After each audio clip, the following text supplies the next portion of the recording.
Hello and welcome to Elecspo, my name's James and welcome to Ruining Liverpool, The Aftermath. Yes, if you watched the previous episode you remember that Jonny Everton finally got the sack. Liverpool got beat 4-1 by Sheffield United and apparently that wasn't very good, so I lost my job. That was in September, so we've simulated to the 31st of May 2020, the end of the season, and we're going to see what happened to Liverpool in the aftermath of Jonny Everton's reign of terror. And we'll look straight at the Premier League, and you can see here somehow Liverpool came second. When I left them they were 19th, 20th, absolutely no prayer of winning the title, and the only thing that's lost in the league is 4 goals.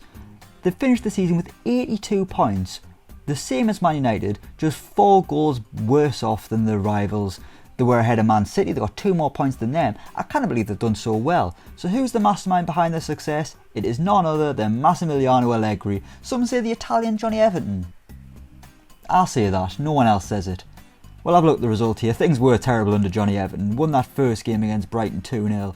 And then from there on we never got a win again. Got a couple of draws. Big draw against Leipzig and a big draw against Crystal Palace. But that was it. As soon as I got the sack, a new man came in. And then they were just brilliant. Although until January they couldn't register the new players. You can see here, not the new players, bring the old one back, the likes of Mane, Salah and whatnot. If we go to here, the 8th of January, it was the first Premier League game of the new year, and you can just see the difference. Alisson back in, Trent back in, Van Dijk back in, Lallana back. Did I have Lallana? Can't remember. Naby Keita back in, Salah back in, Mane back in. Although they have been able to play Trent all season, because he was under 21 they just brought him back in for the reserves. Kind of cheating, but whatever. So between Jonny Everton's sacking on the 22nd of September and then being able to play the better players again on the 8th of January, the Reds only lost 3 Premier League games, which is pretty impressive. I mean, a lot of the time they weren't playing the likes that are signed. Charlie Adam wasn't getting a game, Jay Spearing wasn't getting a game, John Flanagan wasn't getting a game. You can see here a 4-0 win against Wolves. Martin Kelly was still there. They've brought Pedro Chirivella from the reserves. Adrian replaced Andy Lonergan. I mean, Cameron Jerome was still getting a game, but that was about it. And then after that, from January onwards, when they had the normal team back bar, the ones that tried to sell off, they were just fantastic. They only lost 1 game. That was a 1-0 defeat to Burnley. Chris Wood's goal in the first minute. That's effectively lost Liverpool the title. So screw you, Allegri. Incredible stuff. But what happened to Jonny Everton? All I did was I just went on holiday until the end of the season, but I made sure I came back if I got offered a job. And Jonny Everton got offered quite a few jobs. Jonny Everton got interviews for Southampton, Leicester, Watford, Scunthorpe, Stoke City, West Ham, Wolves, and then finally Everton. Yes, Liverpool's almost biggest rivals wanted the former Liverpool manager Jonny Everton to stop them avoiding relegation. Spoiler alert, they didn't avoid relegation. I applied for the job, I got an interview. Let's see what happened in that interview. Here we go, Everton interview. Hello Johnny, we're interview for the Everton job, the dream job for Jonny Everton.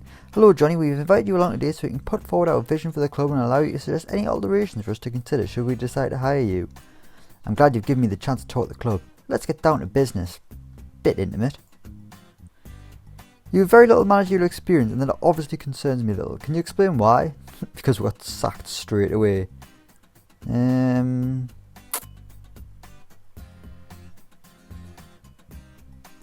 I've not been in the managerial game that long and as a result I've not been able to build up experience. True.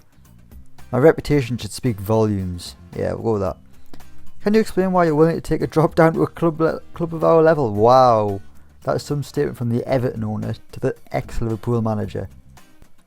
I have previous experience of managing smaller teams and would have no problem in adapting to my new surroundings. That's not true. Your record in the transfer market is concerning. That is rude.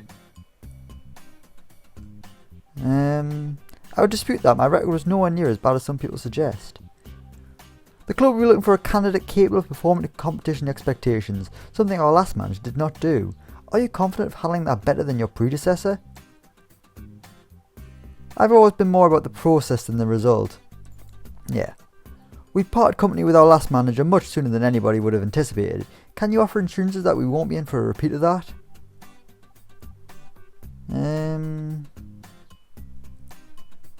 I have never once in my career departed after only a brief spell at yeah, let's just lie. The club's been underperforming for far too long. Are you the right person to turn things around? Don't offend me by asking such foolish questions.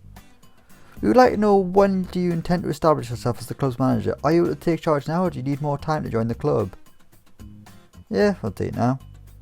How would you feel about working with our director of football, Marcel Brands? I couldn't abide by that. My power must be absolute. No, I'm not having that. As part of the recruitment process, we are willing to allow you to request changes to our backroom staff setup. What size budget would you be looking for to make these changes? Wide scale. We have no expectations for you to fulfill for the current season. Expectations and budgets will be set up in the build-up to next season if you are hired. Great. Are there any requests that you would like us to consider should we decide to hire you? Can I ask for a new contract? Nah. That draws things to a close nicely. We'd like to extend our appreciation for your attending today, and we'll be in touch to inform you of our decision. I look forward to it. I think that went really well. Following your recent interview with Everton, I invite you to suggest any changes you'd like to make to Everton's backroom staff. No, I can't be bothered. I haven't got the time. Does that mean they're going to give us the job? Oh, they have. They've offered me the job. Everton had offered you a 2-year contract on £47,000 a week to take the managerial job at Goodison Park. Let's start the negotiations.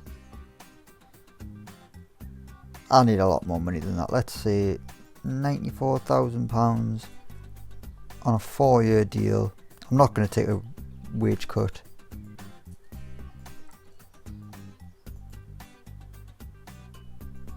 Let's see what they say. They've now offered me less money. Take £83,000 a week? Nope. Cocked it up. Jonny Everton not going to Everton. Never mind. I didn't want to do it anyway, to be honest. So clearly I interviewed pretty well. Got offered the job. I wanted a bit more money. Didn't get it. But screw you, Everton, because you just went down anyway when you appointed Quique Sanchez Flores. Up yours. So Jonny Everton didn't really ruin Liverpool that much. He tried hard, but it didn't happen in the end. But anyway, I'm going to leave it there. Thank you so much for all the support and views during this series. If you want to see me do similar with another club, let us know in the comments below. As always, don't forget to like, share and subscribe to Elecspo, and until next time, we will see you around.